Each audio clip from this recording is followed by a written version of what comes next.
develop a community like what you created. If you're wanting to become an entrepreneur, or you are one and you're just getting started, or you're maybe not, maybe you're lost, find a community like Jen's, a group of women, a group of men and women, whatever, and grow together. Rising tide lifts all ships, as they say it. I think it's so vital. Welcome to the Bold Entrepreneur Podcast. I'm your host, Jen Kinal, and this is a space where bold moves meet inspired action. Join us as we dive into stories, strategies, and mindset of those who are building their dreams, creating impactful communities, and redefining success on their terms. Whether you're looking for practical business tips, a boost of inspiration, or a community that gets your vision, you are in the right place. Get ready to elevate your journey and embrace what it means to be a bold founder. Let's dive in. Welcome back to the Bold Entrepreneur Podcast. I am so excited to introduce you to Michelle Weber, the incredible founder of Sondr Natural Deodorant. Michelle's passion for eco-friendly and cruelty-free products isn't just talk, it's a mission she lives by every day. In today's episode, we are going to dive into Michelle's journey of building Sondr, a deodorant she stands behind, and not just for marketing's sake. We'll hear her story of overcoming the frustrations of finding high-quality, ethical products, building a community rooted in shared values, and the real gritty work it takes to make an impact. Get ready to be inspired by Michelle's unwavering dedication and the heart she puts into Sondr. Let's jump in.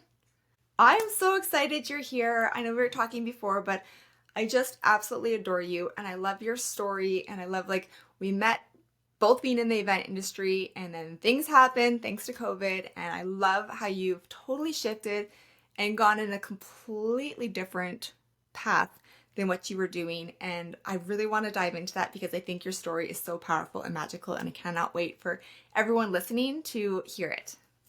Thank you. I'm so happy to be here, Jen. Thanks for inviting me. Okay, so let's dive right in. So my first question for you is, what sparked the idea of Sondr Natural Deodorant, and was there a particular moment or experience that made you passionate about creating an eco-friendly, cruelty-free product? Absolutely. To start off, was never looking to start another business. I was working full-time in nonprofit. I ran a full-time wedding and event planning company, which is how we met, and we did some fun collaborations. I also ran, and still do, a mobile oyster bar. So needless to say, I was already really busy and not looking for anything else, but I really wanted to start digging into those marketing ploys, or these claims that brands made. So you'd see the bunny on a bottle or on a packaging for cosmetic products or healthcare products that says, oh, this brand is cruelty free. This brand does not test on animals. I'm a bleeding heart for animals. I've got 2 rescues at home, and they absolutely run my whole world. And I always thought, it's the 2000s or 2020. It was 2019 at the time. We don't need to be testing on animals for things like cosmetics. We have science for that. So I started looking into that Leaping Bunny program, it's called, which is a great program, but a lot of brands use it as a marketing ploy and they utilize loopholes.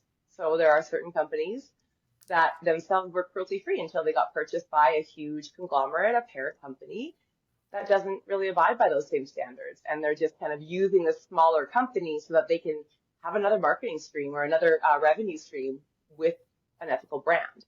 And the way I see things, it's a zero tolerance. If a single penny of mine is helping foster animal testing, it was a hard no. So I started looking, I call it beyond the bunny. And I had a 3-step process to kind of pick our brands. And it was tedious at first. My poor husband, 45 minutes longer for grocery trips because I'm Googling everything. And the 3-step question was, you Google, is X brand cruelty free? And of course, you do not look on their website. You look at third-party websites. Okay, so let's say if it says no, you're done. If it says yes, you then say, who owns X company? And there are certain big conglomerates, and you'll learn that as you go. It takes less and less time, obviously, to look this stuff up. And if it passed that step or that test, the third one was, does this company sell to China? Because in China, it is required by law to test on animals for a brand or a product to be put on shelf. They're saying that that's changing, but it's still a very big gray area, and it is still currently a big no-no. So I got really frustrated because we started, changing all the products in our home and I found my go-tos and then, shopping was a lot better, but not deodorant. I couldn't find a deodorant that was actually cruelty-free, actually sustainable, actually stood by the things that it said that it did, that actually worked, and didn't cause crazy irritation. And like you said, wedding planner, event planner in the Okanagan. So if you're not from Western Canada, Mhm. BC's only desert, Canada's only desert, pardon me. I'm running in 35 to 40-degree heat, 18 hours a day. Can't be stinky, it's professional. And you don't want to be uncomfortable with a rash. And I wasn't willing to forsake my goals or my beliefs, I should say, pardon me. So that's where it was born. I love that one, you changed your whole lifestyle and adjusted it, but then saw like that this didn't actually exist. Even though plenty of companies do claim that it does, that they do the job. And I've also worked with you for like, we did a little mini setup in the Okanagan and it is so hot. I remember moving Yeah. all those chairs thinking, I don't know how you do this in the heat. Like I do this indoors in air conditioning and Yeah. everybody wants to be outside in the Okanagan. So yeah, you definitely need a good deodorant and then one that works, but also if it's not checking off those boxes, like where do you find that? So I think it's really incredible that you went and created it. Yeah. Yeah. Yeah. It was kind of one evening. It was near the end of wedding season in 2019. I am very ADHD, so I can't just sit and watch TV or watch a movie. Much to my husband's chagrin, I'm always doing something else. I can't just sit. So I was just doing some light research and Googling around, and I looked at my husband and I said, I think I'm going to start a company. And he kind of looked at me like, pardon me, another one? And I said, yeah, I think I'm going to start a non-toxic, like cruelty-free deodorant brand. And he went, oh, okay, off we go then. Let me know what I can do. And thank goodness for that. And that's like one thing that I always talk about when I'm speaking to fellow entrepreneurs, especially small business. You've seen it probably quotes on the internet. You have two choices as an entrepreneur. You have the choice of a supportive spouse, or B, none at all. Because if you are in entrepreneurship, or if you are in small business, or you are an entrepreneur, and you have somebody who does not support you, I'm sure you can attest to that, Jen, you're sunk. Because then you're forever divided between your baby and your partner. Mhm. And I can't imagine what that would be like. So I'm really fortunate that he not only stands behind me but he stands beside me and like pushes for Sondr with me. Yeah. And he also used to do almost every wedding with me, all the setups and the takedowns and yeah. So I love I love that he's your biggest supporter and cheerleader because it really is. If the person that you are partnered with is not understanding what you're doing and not cheering you on and celebrating you, it's really hard to go through the ups and downs of having a business and doing it alone without even the support at home to come like settle you down and reinvigorate you and get you excited again. So and if I think you're anything makes you question yourself and your abilities and your intelligence and your willpower, it's entrepreneurship. So if Mhm. you have a day where you are just struggling to believe in yourself, and then you go home and you have a partner who doesn't believe in you or doesn't want you to do that thing, wow, can you imagine? Yeah. So that leads me into my next question. What are some of the biggest challenges you faced with Sondr? Because I know you had some when you started with like the product development, your launch day. You've had a lot of challenges that have come up that were unexpected. And so I just would like you to talk to us about those and then how you went and made your way through them. Absolutely. So we worked for 3 years to develop a formula that is non-toxic, is cruelty-free, and actually works and is gentle on skin because anybody with sensitive skin knows, holy crow, deodorant can be so rough because it's where you get the most warm, so your pores are the most open, and whatever is going into them, it affects you so much more. So there's nothing worse than having a bad reaction to deodorant. So 3 years, and I knew right away that I wanted to make industry-wide changes. I really want to start pushing that, like, hey, if you're claiming something, you must be that thing. So while it's an amazing industry, an amazing way to do business, I didn't want to be the farmer's market person. I really wanted to be able to get to a point where we could have a certain influence in the industry and make changes. So I knew that I wasn't going to be doing R&D in my kitchen. Also, I have zero background in chemistry or product development. So I went looking for a manufacturer right away. First, I was looking in BC. I wanted it to be local. But that was at that time, by the time I was looking for a manufacturer, the whole world had locked down and everybody who manufactured anything was making hand sanitizer. So Mhm. just didn't answer. And so I thought, okay, I'm going to expand my search and look, within Canada. I really, really wanted it to be made in Canada. So I found one um, outside of BC. And for 3 years, they were awesome. I'm really good at being clear about what I want, and that's one suggestion with whenever you're speaking with somebody outside of your organization or within it, be so clear. Like everything was in spreadsheets or point form. Like I don't want it to smell like X. I don't want it to be like X. I don't want these ingredients. So they sent me the first run, and one of them for me is I don't want to smell. I don't love essential oils. Like I don't love that smell, very strong. Yeah, like I call it like a hippie, and it's not meant to be offensive. I went to UVic. So UVic is the land of patchouli, body odor, and marijuana, and I just didn't want to be reminded of that smell. So the first round I got, I'm like, this smells like my armpits will smell like a pizza. I don't want that smell. And so they were really good at listening to what I wanted, and within a few generations of samples, we had what I was looking for. Something that, emulated what we find, because I used to just grab my favorite smelling deodorant and off we went. So something that emulated that mainstream deodorant. And for 3 years, we had the best communication. They were so supportive, so great. And about a week before we launched, we received our first run of product. And it wasn't just a couple of boxes. We wanted the price point to be accessible because as anybody who knows who's trying to shop non-toxic or shop ethical, things can get really expensive. There are $40 bottles of deodorant out there. Those are great brands. It's a great niche. It's not what I wanted. So we had to raise money to be able to do a really big first product run to be able to keep that price point down.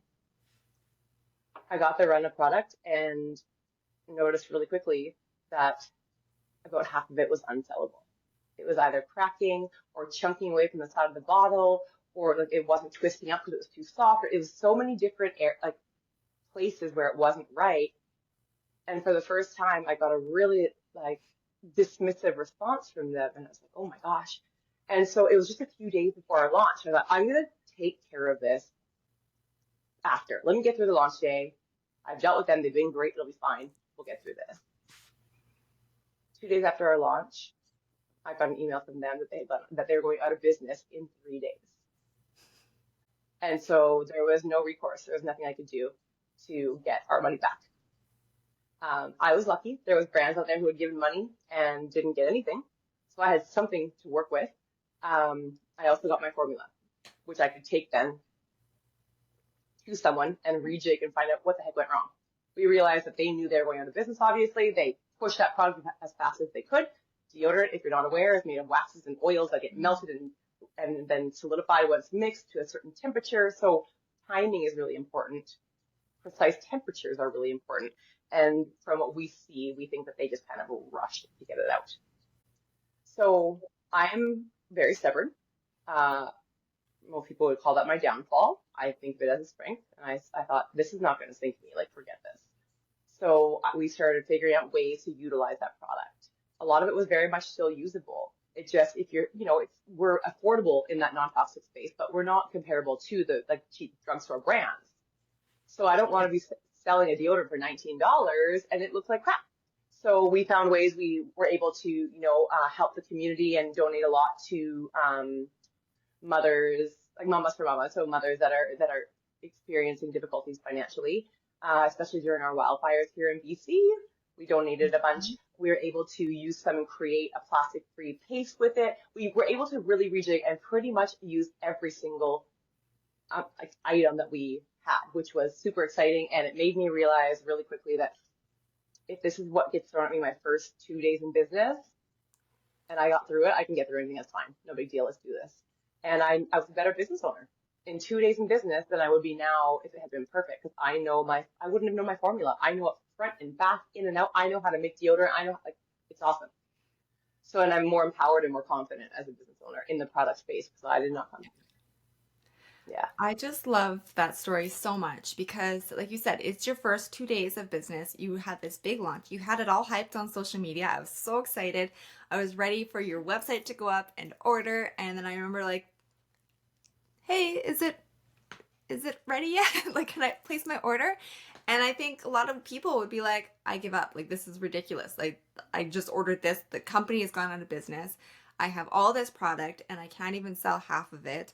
Like, how do I continue? That would be such a hit, like such a hit to anything. Like, where do you go from there?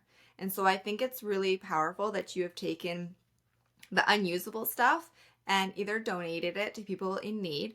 But I really love the fact that you took it and said, okay, well, how can we package this differently so that we're not using the tubes that aren't turning, but we still have usable product, and you made it into the paste that you can use. And you also used it for delivering samples too, right? You gave that Yeah, product so out. for like smell testers for our retailers. Mm-hmm. Yeah, that Yeah. way they can have something. So yeah, it I think it comes from the event industry is a big part of it. You know this, a wedding day, something goes wrong, you find a way and Yeah. nobody else knows but you. And you just find a way to make it happen. I think a lot of it comes from that. Yeah. Some might come from pride because I've been talking about Sondr for 3 years and I'm like, no, this is not good. I'm not stopping. This is gonna be embarrassing. Let's go. Like You know I have what? a It is goal. totally that event industry, that calm feeling that you're like, we'll just handle it. We'll figure it out. And to be honest with you, after you said that, I had no idea. I just assumed like the website was taking a little bit longer. You still had your launch party. You were showing like images of it. So I just like when it came out, I was so excited to buy my Sonder, and I've been actually using it ever since. Like I I love it. love your new collection of it. I think it's Well, thank you. amazing. And yeah, I think you've done so well and turned what could be like a complete like halt to your whole business and turned it around and created something really incredible. There's So, always an answer. yeah, there is. There's always an answer. It's just a matter of if you're willing to pivot and look at it and shift and adjust, Hmm. right? 100% I agree. What comes out could usually is usually way more magical and impactful than you originally thought. Always. And like, it's basically like talking about failure. And the way I look at failure is there's no such thing until you lay down and quit. Exactly. And all it's going to do is make you more and more confident in yourself because think about it, any failure or Hmm. obstacle or learning opportunity, whatever you want to call it, is more education, more stick to itness, more push through. And why wouldn't you be more confident after that? Why wouldn't you say, like, bring on the next one? What do you have for me? You Yeah. know, I don't look forward to having obstacles put in my way, but I don't see them as a negative because you're not going to grow. And if you're not seeing any kind of like friction or any pushback or any difficulty, you're not growing enough and you're not trying hard enough. Yeah, you're not challenging yourself. Yeah. I think the Yeah. cool thing too is if you look back at your life and you look at the parts that have really challenged you or made you completely shift and pivot, it's amazing how every single one of those things got you to where you are today. I love that your dog's in the background. The CEOs are acting up right now. Sorry. The canine executive officers are back there somewhere. Yeah. They always choose times when I'm on Zooms or podcasts to get Yeah. loud and rowdy. Well, they are part of So the I business as apologize. well. Yes, they are. They're actually on our packaging. If anybody has a Sondra bottle, look for them on the back. So I want to also talk about, I really loved the fact that, was it last summer or the summer before or fall? When you came down to Edmonton and you were like, I'm coming down, what boutiques do you recommend that I go check out that would love to have Sonder in there? So I gave you a list, but I know you did this like all across Canada. So I just wanted to say, like, okay, I know you didn't want to be like at the farmers market route, but what made you decide I'm going to like have that grit and change the approach and just go and approach these boutiques in person versus like just through emails? A lot of people would just do like the email marketing route. They're not actually going face to face. So how did Mm-hmm. that come about and how did that impact your business growth? Hmm. Well, first of all, I think if you just go the email route, your growth is going to be so slow. Business owners are so busy. I know for myself, you see an email that you're like, it's not urgent, it gets pushed, and you don't see it. So, and also, I don't think I really changed anything. I think I just went backwards. I went the old school route. While I still wanted to do the email thing and I still wanted to do, social media and all that stuff, there's something to be said for going old school. I was in sales for restaurants for years, and I thought, well, okay. I basically what I did is I went on to websites of brands that would have a similar audience, not other deodorant brands. I'm not that person. I'm not going to come and poach. But brands with similar audiences, and I looked this for a locator map to see where all their stores were. And I painstakingly went through those stores and made once again, a spreadsheet, because I love me a spreadsheet of all the stores that I think would be a match. And then I found, where they were located. If they did have another deodorant that they offered, I wrote which one that was, owners' names, everything. And then I emailed all of those stores and I mentioned like, oh, hey, and I'm gonna name another brand. You carry routine deodorant. That's awesome. I don't want to replace them, but I think we're a great alternative for someone who might not be able to afford them or who wants to try something different. We're a great plan B. They're an awesome female Canadian-owned business. I'd love to be represented alongside them. So knowing full well, and of course, I always followed all their accounts on social media as well, like support. If you actually want them to support you, support them. And I knew that 99% of those emails would be unanswered. But I also knew that when I walked into that store, somewhere in the back of their brain, even if it wasn't in their forefront, they would remember the word Sondr or something would pop at them. So yeah, I did. I compiled lists and I had them, Alberta, all across Canada, all the different provinces. And I got into my car in May of our first year in business. So we were in business for about 6 months by that point. And drove out to Alberta. And I visited in 4 days. I visited, I believe, 30, maybe a bit more than that. I can't remember. At least 30 stores between south of Calgary up to a bit north of Edmonton, and that's when we got to spend some time together. And I think a lot of people, especially from maybe people a bit younger than I am, who everything's kind of been digital their whole professional lives, that's a very scary thing. But I wasn't walking into like Walmart head office or Target head office. I'm walking into other lifestyle boutiques, other small business owners. So I never had anybody who was rude to me. I also was aware what time of day it was. Like, okay, if it's going to be busy, you don't go in. And, you don't interrupt them if they have customers. I would walk around and kind of shop and look around and wait till they had a minute. And they know what it's like to need sales. They live, sale to sale, much like I do, like in small business. And there was no fear. There was no, oh my gosh, they're going to shoo me out the door.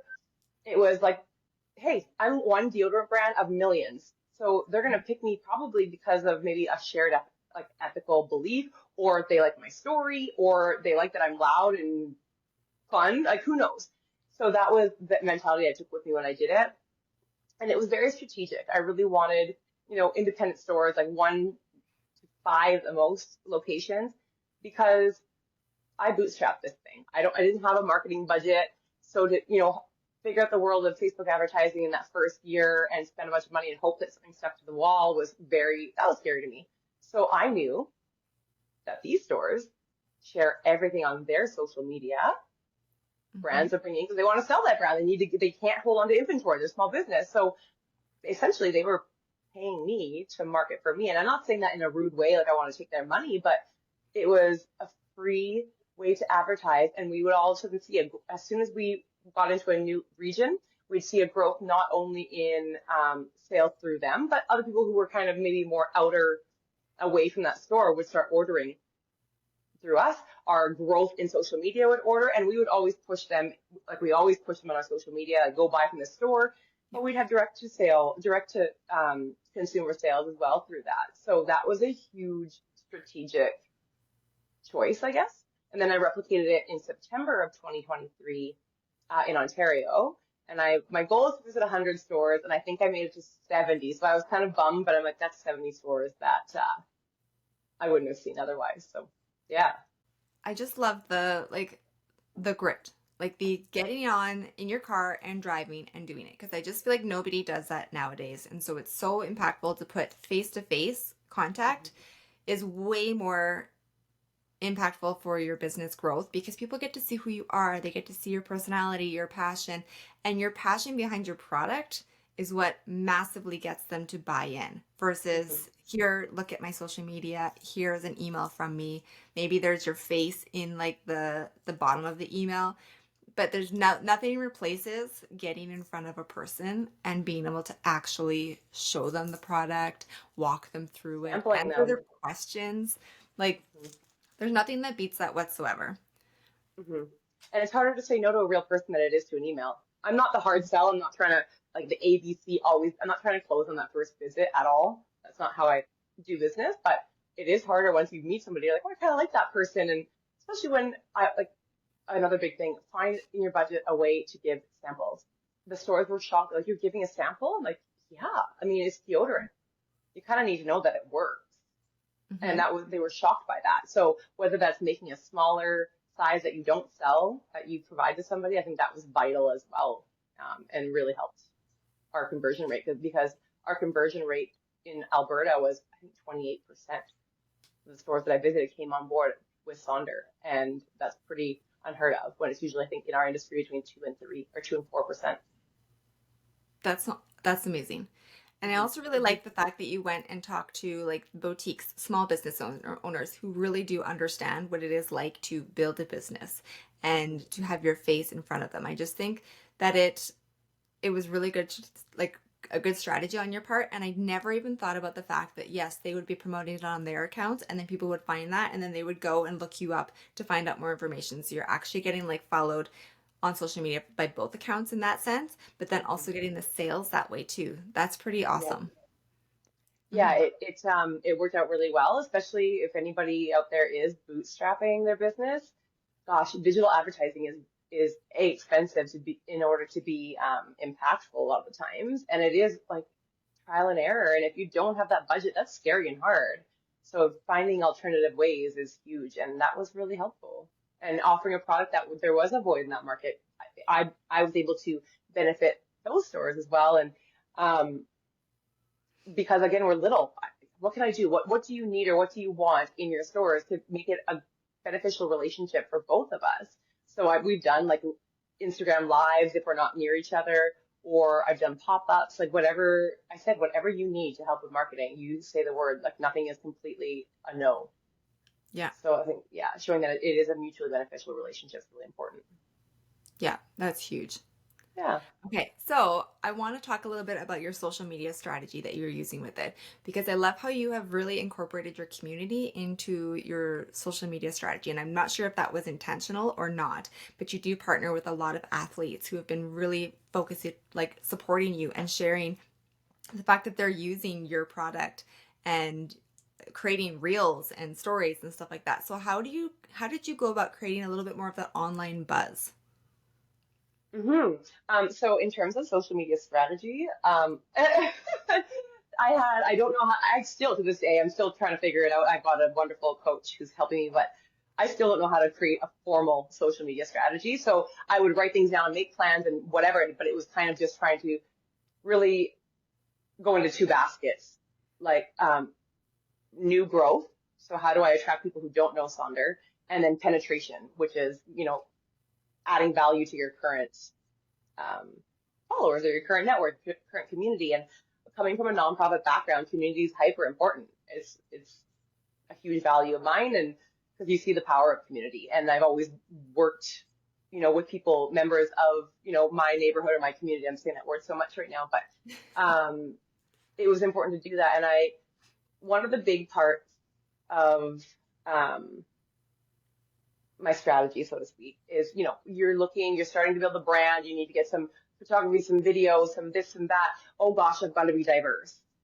Oh, okay. Well, I live in Kelowna, British Columbia.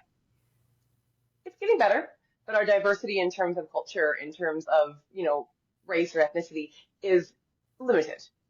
And I felt really uncomfortable going out to one of my friends who happened to not be Caucasian or one of my friends who happened to not be straight or whatever and be like, hey, I need to check a box. Can you be one of my models? I felt so fake. I didn't want to fake diversity, not because I don't believe in it, but if that's not in my realm, if that's not around where I am, I felt really uncomfortable. So I was really grappling with that. And how do I do this? And of course, and like, I don't want to somehow create a storyline of somebody who is part of the LGBTQ community only because I need to check that box. What does that have to do with deodorant? If there Yeah. was a true way to share that, great. And then I thought, well, diversity goes beyond gender or sexual orientation or culture, religion, ethnicity. And I thought, Michelle, you're so silly. You've forgotten the biggest, most important thing.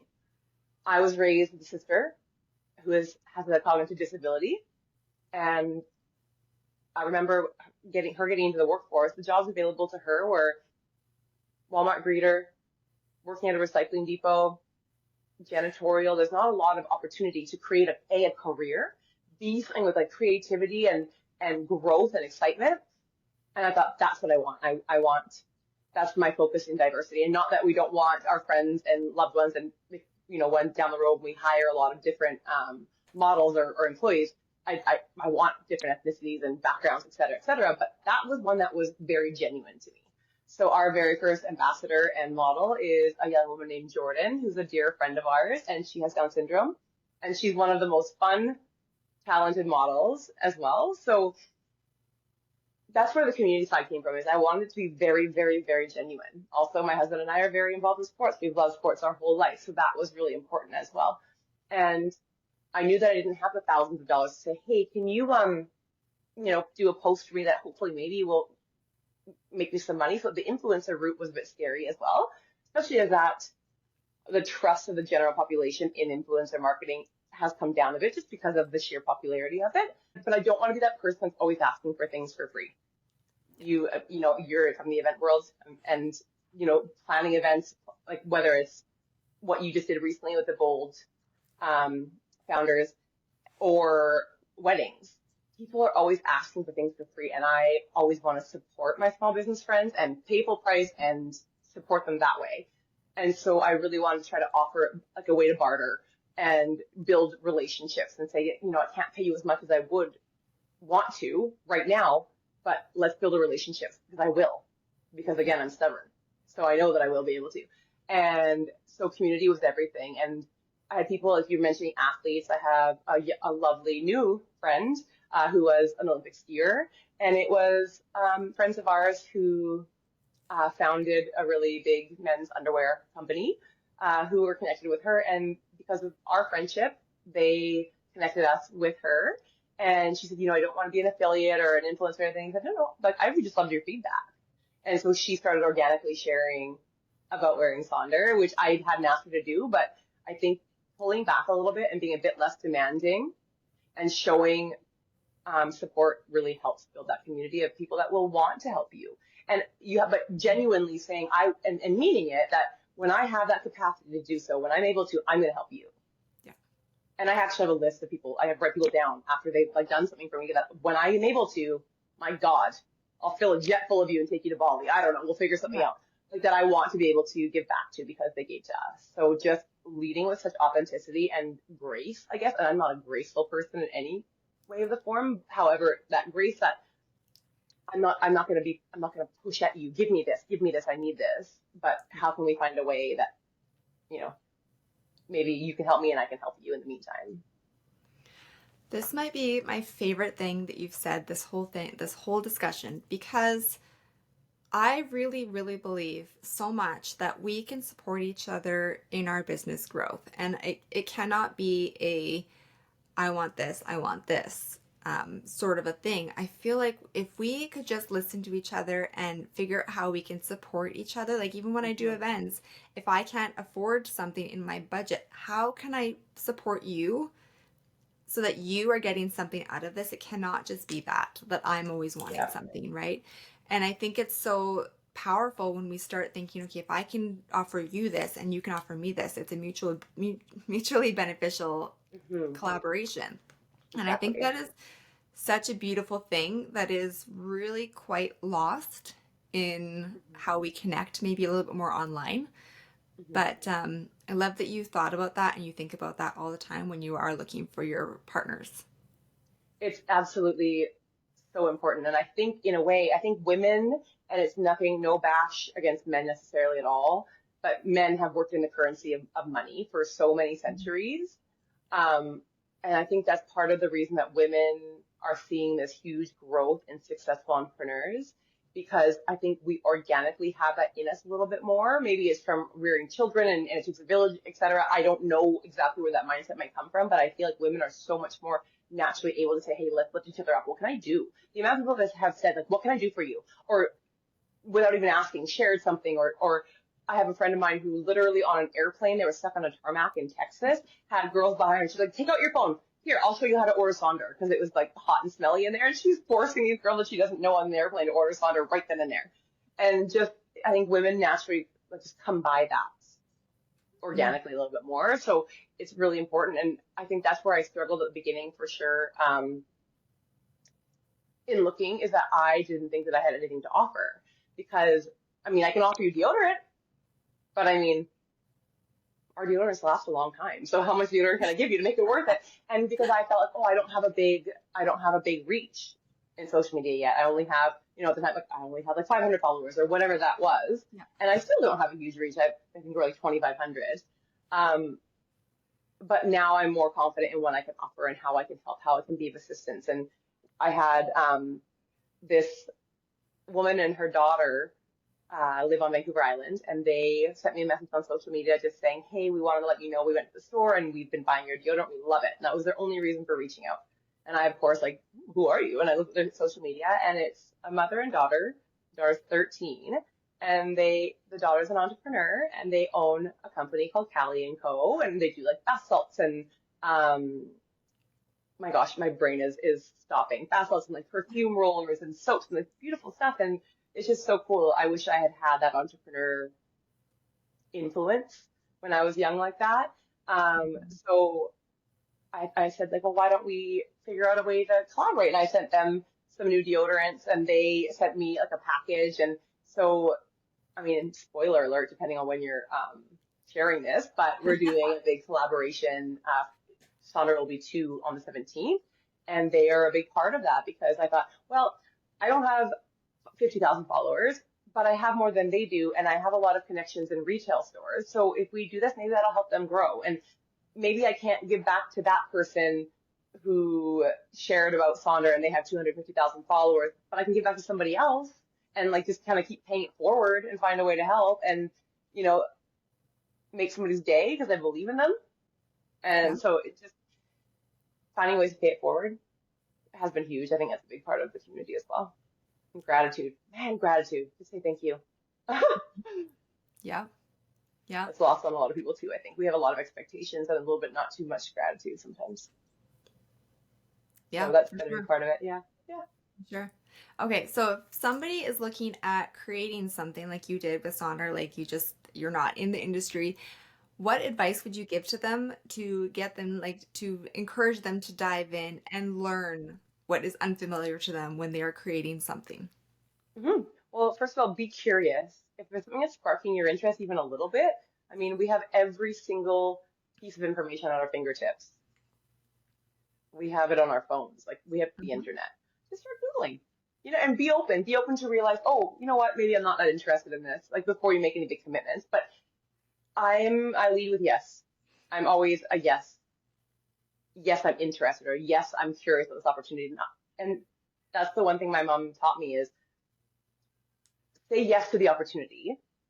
It doesn't mean that it's written in stone. It doesn't mean that you've decided to start a deodorant company or whatever your interest might be. It says, yes, I'm interested in looking into this. And yes, I know that if I choose to do this, I have the intelligence, the ability, and the capabilities to do this. You do not need to come from wealth. I certainly do not. There's times where I'm like, what am I doing? I can't even pay my mortgage because small business is scary and hard. And you find ways, but there will always be an answer. There will always be something that will come along if you keep going. Just like we said when we launched and all of our product was unusable. There's always an answer. So just start doing the digging. Like, what are the ingredients in there? Okay. So what are things that are bad? Let's say you want to start a face serum company because that's popular right now. What are bad ingredients in face serum? What are the biggest brands that do face serums? What are the biggest small businesses in my province that does face? Just get curious. Follow all of the accounts. Like, follow things on social media. Dig, and then just ask around. So that's the biggest thing that I'm so happy that I did is you need to do your market research outside of yourself. You might think that face serums are the biggest thing coming. They're the biggest thing ever. Maybe they're on the decline. It's not about what we want or what we know. And there's times where I've caught myself in that is like I wasn't sending out email newsletters to my subscribers because I didn't want to harass them. And I read somewhere a woman said, get out of your customers' minds and get out of your customers' wallets. You don't know what they want. It's not your decision to make. Yeah. If they don't want to get those emails, they'll unsubscribe. It's the same thing here. So find out who actually wants face serums. Ask people that are not your best friends because you know what? Your best friends are going to be like, oh my God, it's such a great idea. Or when you show them your first sample and it makes your armpits smell like pizza, they're still going to say, yes, Michelle, it's awesome because they love you. But they need to tell you, no, you smell like a pizza joint. So ask beyond your immediate circle of friends. Ask beyond your mom or your husband even, or your partner or whatever. What I did is I had a checklist of people's priorities when it came to deodorant. What kind of smells do you like? What's important? There was like 10 questions. It was 4 years ago, 5 years ago now, so I can't remember. And I made a point that I will hit 100 people with this thing because I knew that, yeah, you were. And like darn well the people next to you are going to tell you, I think it's a great idea for you to start this. Well, maybe it's not.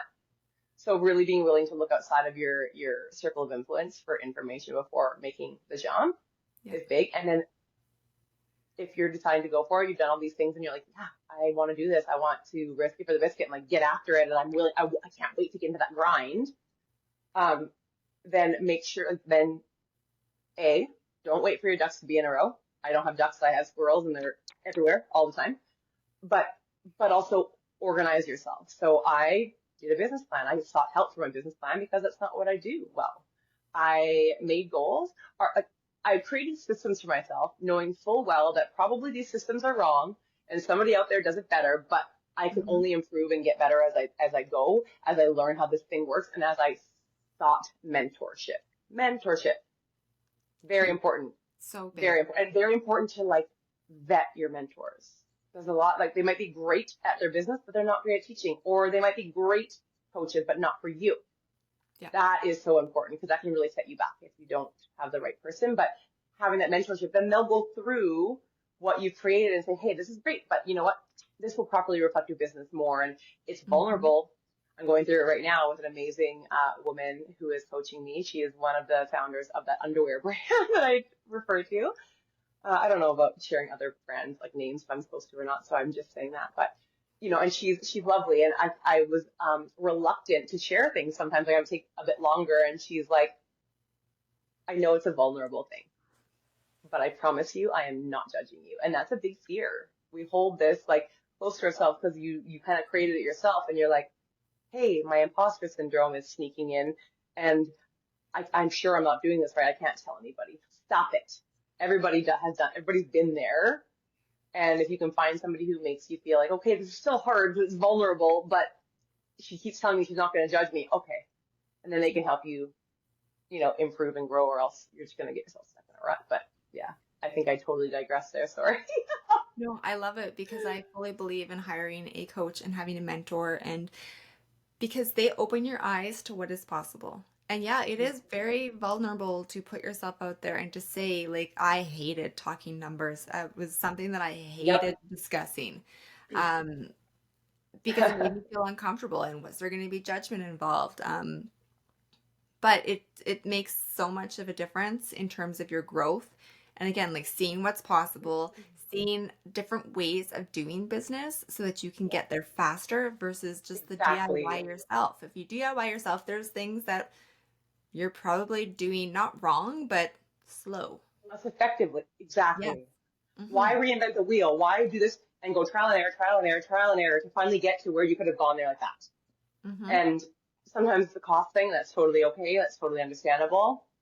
Some people will hire you just like instead of on a long-term contract, that you can hire them by the hours for just quick consults if you can't afford to hire a mentor. And I couldn't right away, but I found ways to seek some mentorship in the meantime. And then it's part of, like, it's important. I would rather find a way to make my mortgage payment and make sure that I have that coach, because they have these things set up. If they've done it, they're going to pass you down resources and information that you would take years to fine tune. Yep. Makes all the difference. It does. It really does. And mindset too. They help with your mindset, because that's a tough one, as I'm sure you're like, as an entrepreneur. Mindset is another, the one of the biggest struggles that can hold you back from going after your goal. And if you truly don't fully believe in yourself, it's going to manifest itself in all parts of your business, because you're going to self-sabotage without intentionally doing it. Mm-hmm. So your mindset makes you believe what is possible for you or not.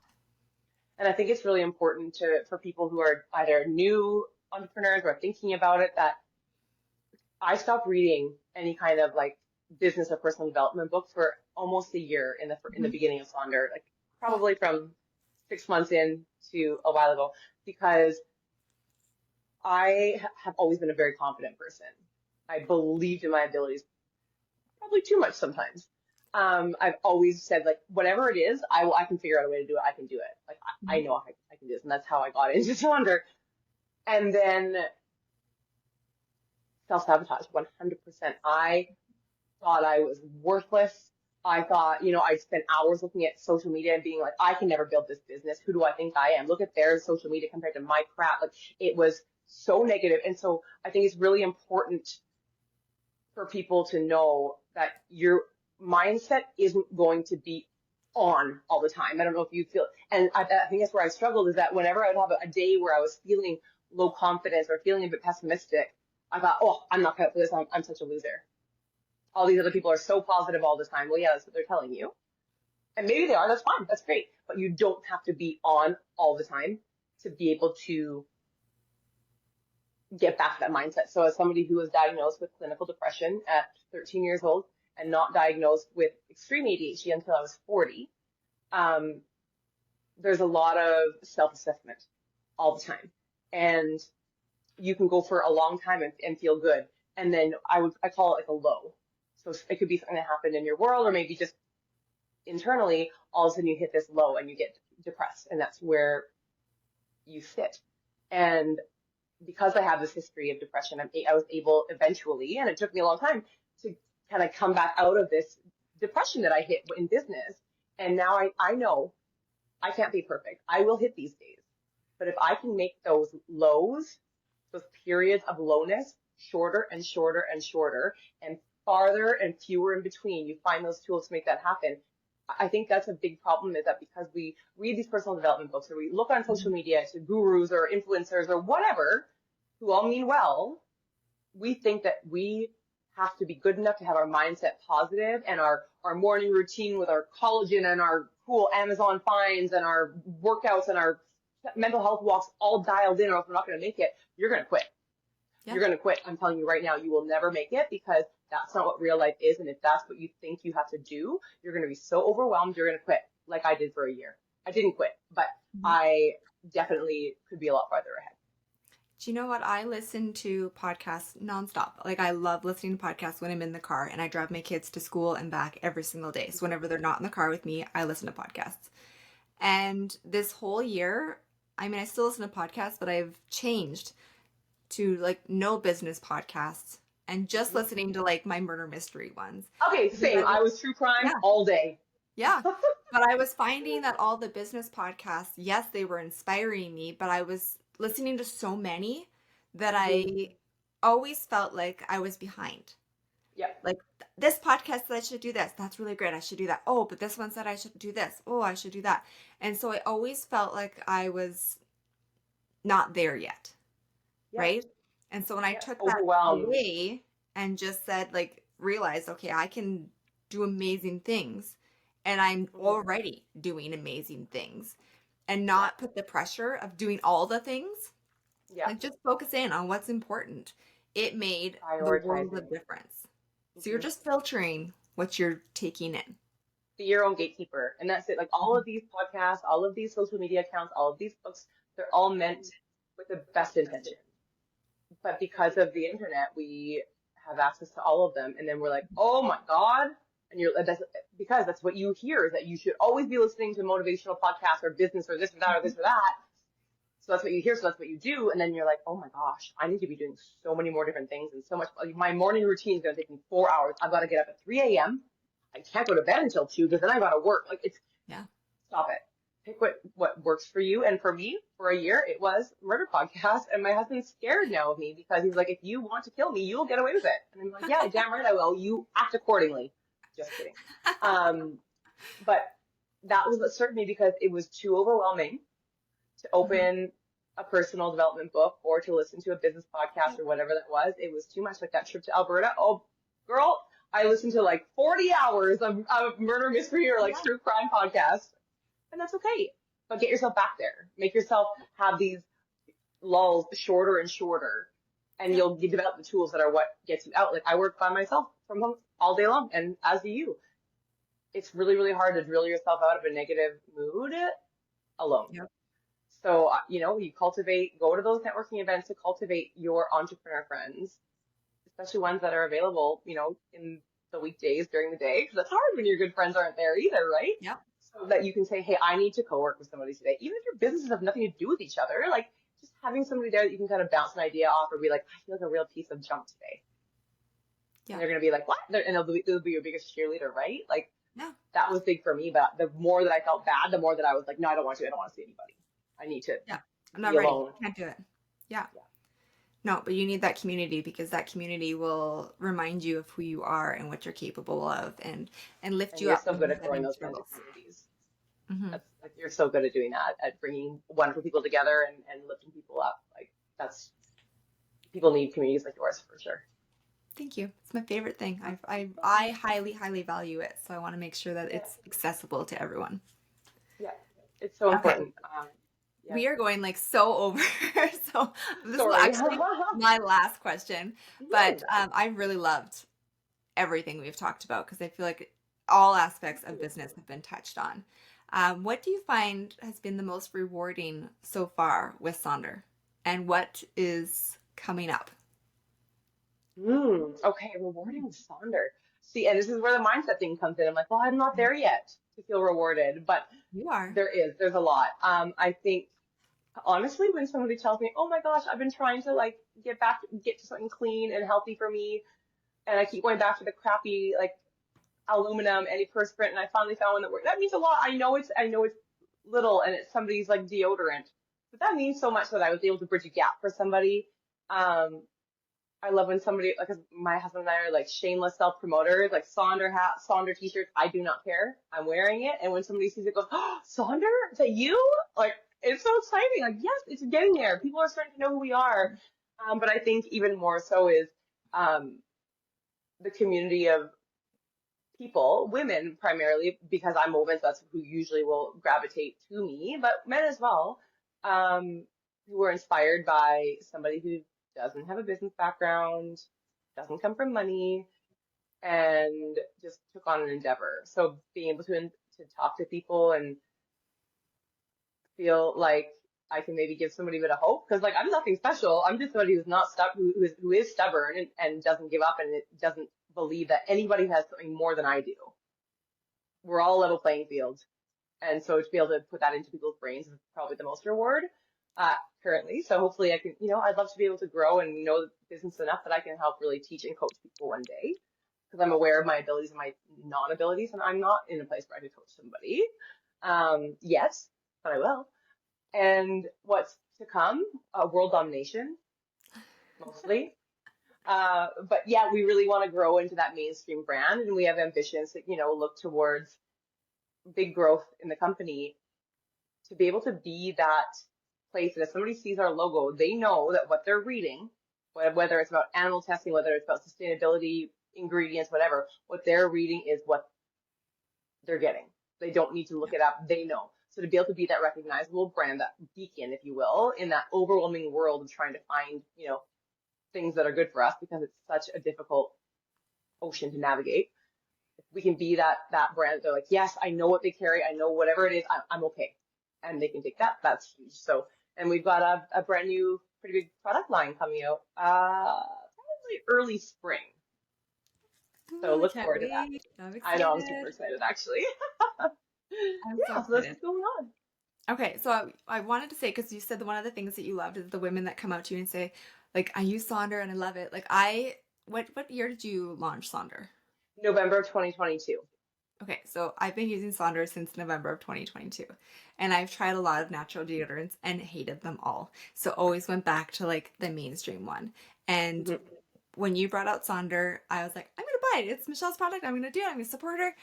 I love it.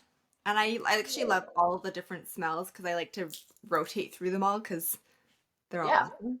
But like kudos to you. You honestly, you Thank you. created such an amazing product that I just adore. I think Thank you. it is totally different than the products that were available because I did not like the products that were available before.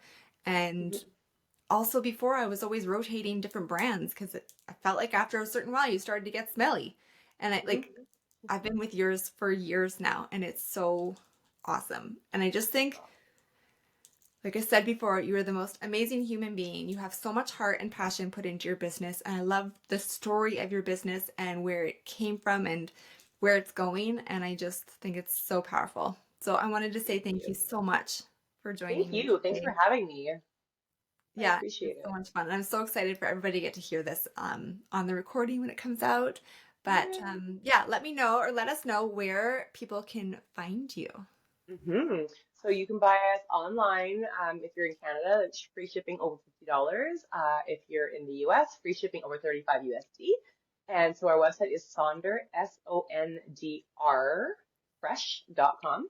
And if you want to go support one of our awesome retail partners, we have about 75 or 80 of them now.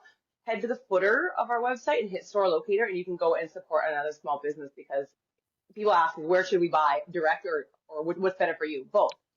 If they don't get sales from their inventory, they're not going to survive either. So wherever works for you guys, yeah. And I love when people reach out and let me know what you think, for sure. Amazing. All right, and any closing remarks you want to leave us with? No, just you know what, develop a community like what you created. If you're wanting to become an entrepreneur, or you are one and you're just getting started, or you're maybe not, maybe you're lost, find a community like Jen's, a group of women, a group of men and women, whatever, and grow together.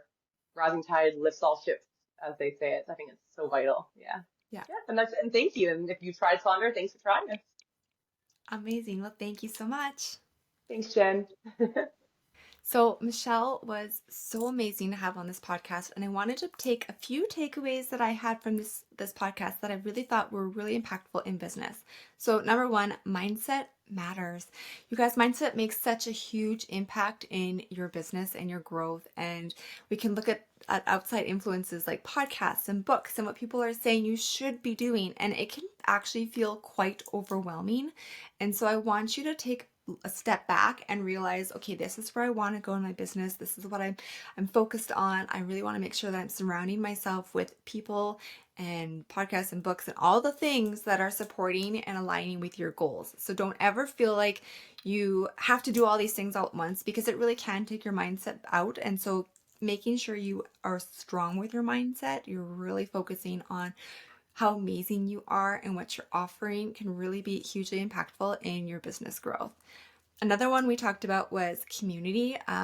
Community, I've always been saying this forever, is so, so powerful. It really helps you understand like your strengths because sometimes we don't see our own strengths. We are so focused on all the things we're doing, but we're doing it all on our own a lot of the times from home. And sometimes we can get down on ourselves, and it's nice to have your community around you to be one, supportive of you, two, cheering you on, reminding you of your strength, but also for you to have someone that you can go to and say, okay, I'm worried about this. I need help with this. I'm having an off day. Can we just maybe like co-work together today? Like you don't even need to be in the same business. It's just nice to be able to have somebody available to you when you need that support.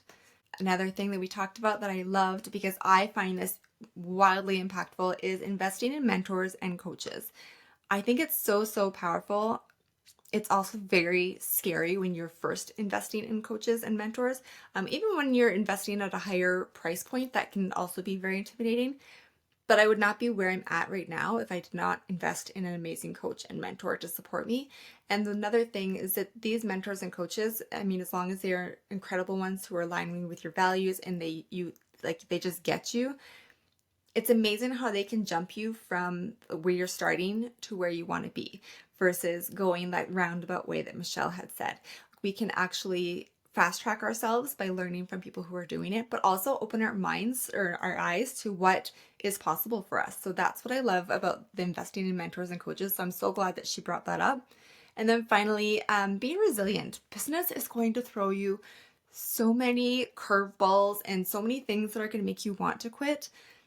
I mean, Michelle's second day in business, that like her curveball, her thing that happened was so impactful because her product, half of it wasn't usable. She had to figure out how to pivot it. This was on launch day, basically, that she figured this out. So it could definitely take you out. But instead of allowing something that does like something terrible like that happening to your business, instead be resilient and look for that yes. What is that other option you can pivot to shift, to change, to adjust things, to make it go? And so I just think that no matter what, every single pivot we have is there for a reason. And we should always take that as a way to adjust and move forward, because it could come up with something that's even better than you originally planned. So those are the takeaways that I had from today's episode. I am so excited Michelle was able to talk to us about this because her story is so impactful and it's